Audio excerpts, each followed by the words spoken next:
right, guys, we're gonna go over how to use this RV. First off, we wanna show you a couple things. This is your jack right here. It's just a manual crank. You do have your propane tank here. Just make sure you secure it when traveling, and then hopefully you never need it, but the battery box is located behind the propane tank. As we come around, we're gonna discuss a few things. There's a large storage area. It's right here. It's actually on both sides. And then you can actually access that from underneath the bed as well, from inside. So you have the inside here, or outside to access, or you can access the stuff you put in there from inside, which is really nice. You do have a large awning on this guy. Just remember, any wind, rain, any inclement weather, you wanna make sure this guy's closed up. If they do get damaged, they do cost about $2,000 to replace. So you just wanna be really, really careful with how the weather is and things like that when using the awning. It's super easy. There's just a button inside, it'll send it out. And then when you need to bring it back in, you'll hold the button and it'll bring it back in. We're gonna go over the stairs. This is pretty simple. You're actually just gonna lift and pull them out, and then it rotates down. I'll just show you that real quick. You're just gonna lift them, both hands here, drop it like that, and then this folds down just like that. Super easy. Now to put them back, you just reverse the process. You're just gonna put it this way, and then slide it back up. A couple things we want to go over with the door lock here. You should never struggle to work with a key. If you're struggling with it, it might not be the right key, or there's a little trick. These have rubber seals that go all the way around the door, so anytime you're operating the door, you actually want to kind of push on it a little bit, push, and then pull the latch and open it. Same thing when you close it, push it when you turn the key, so when you're putting pressure on as you turn the key. So if you're trying to turn the key and it's not turning, or there's a lot of pressure, or like you might break the key, just be careful, push on the door a little bit. It makes it easier to open and close. You do have in the back side here, behind each tire, is a little stabilizer. You have the front jack, and then you have one rear jack here behind the tire and one on the other side. Those are just stabilizers. They just stabilize the RV so when you're walking inside, it doesn't wobble so much. They're not to like level the RV or anything like that, the trailer. It's just to make it more stable, okay? As we come around, we're gonna talk about the back here.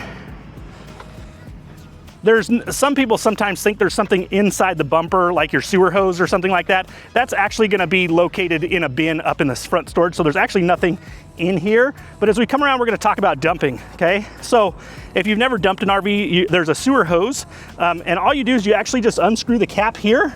You're gonna screw the hose on, and then you have a black pull handle and a gray pull handle. The black handle is for the black water, which is sewer, and then the gray handle is for gray water, which is like dirty shower water or sink water. What you typically wanna do is hook on. You're gonna put the hose into the dump station, and then you will pull the black water first, let that all drain out, and then you'll close that, and then you'll follow it with the gray water. That kind of cleans out that hose for you, so it's not so dirty. When you're done, you can actually run some water through the hose, or through the sewer hose as well, just to kind of clean it up. As we come around, this is that other stabilizer jack we talked about right here, and then you have your 30 amp power connect. So if you're plugged in at an RV park, you're gonna plug in here, this just lifts up, and then the other part is gonna go into the power box at the park you're camped at. Now, if you plug in and you don't have any power, 99% of the time, there's a breaker that's located on the power box. Just make sure that's flipped on. We get every once in a while we get calls, and 99% of the time they just haven't reset the breaker. A lot of the campgrounds when you leave will turn the breakers off, so just make sure you turn that back on. And then as we come up here, we're gonna talk about the water situation. You have your water tank fill right here, which is on the left. You just unscrew this cap. You're gonna put your garden hose in there, you're gonna fill that up. And then when the water kind of squirts out, you're going to go ahead and stop. You don't want to do full pressure when filling it up with a garden hose, because it could create an air bubble. Just put it in there, like half speed or whatever. Probably take about 10-15 minutes to fill up. And then the other right here, the other one next to that says city water connection. Now, you can use the city water connection, but we do not recommend it, okay? The plumbing inside of one of these RVs is not like the plumbing in your house. It'll have plastic fittings. All they do is they just push them together. There's no real hard seal there.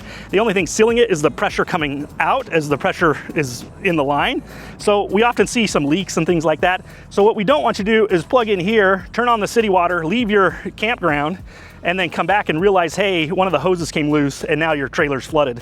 So you definitely don't want to do that. We recommend just using the freshwater tank, filling it up, and then as you use water, turn the pump on and turn it off. Now, if you are going to go ahead and use the city water, make sure that anytime you're leaving the camper, you go ahead and turn off the city water. We also recommend at night, turn off the city water at the spigot, not just inside the RV, but at the spigot, because you don't want to get a leak and then have an issue when you wake up or something like that. So just be aware. Now, last thing we're going to talk about is the water heater, okay?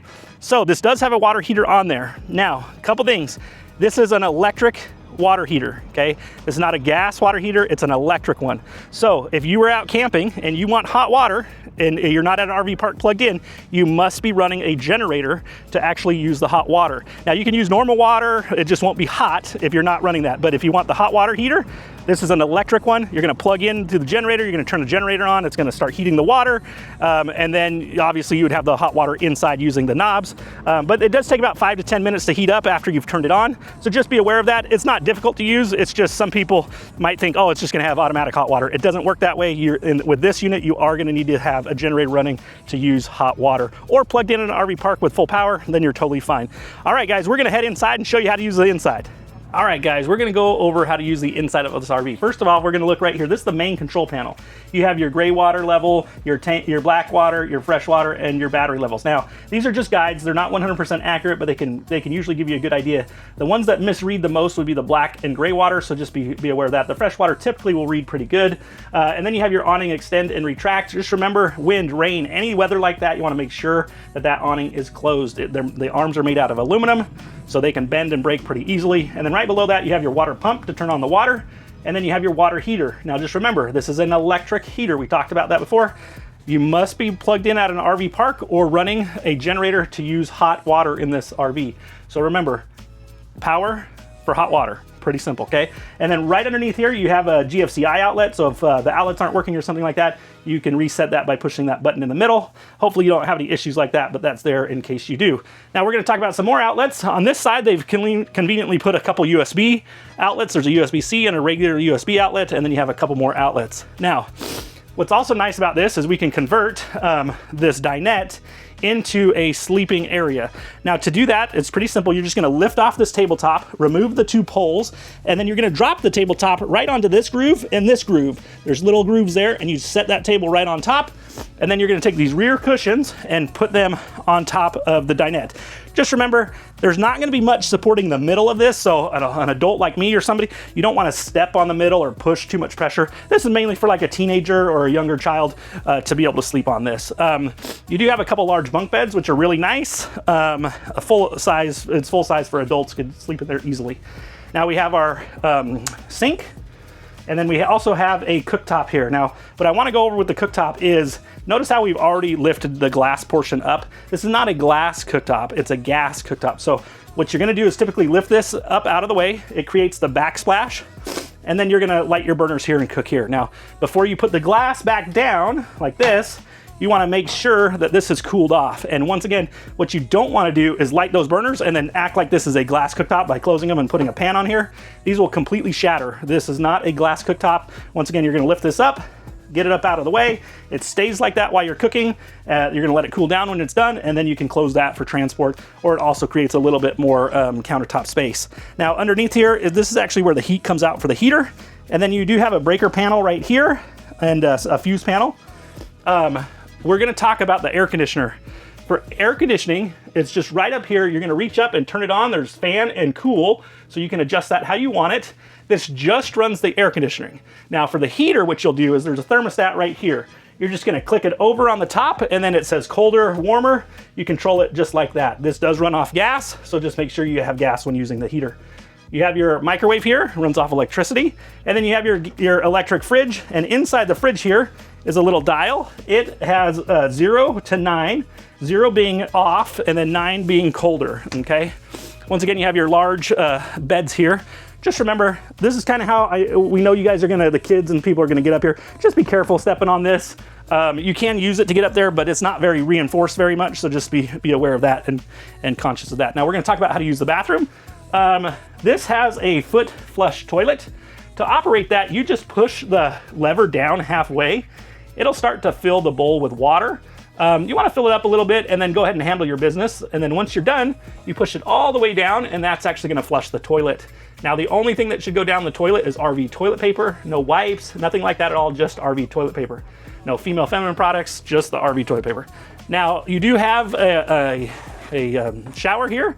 To use that, you have your dials there to turn on hot and cold. And then you do have your shower head. Now, we do get a few calls here and there that say the shower doesn't work.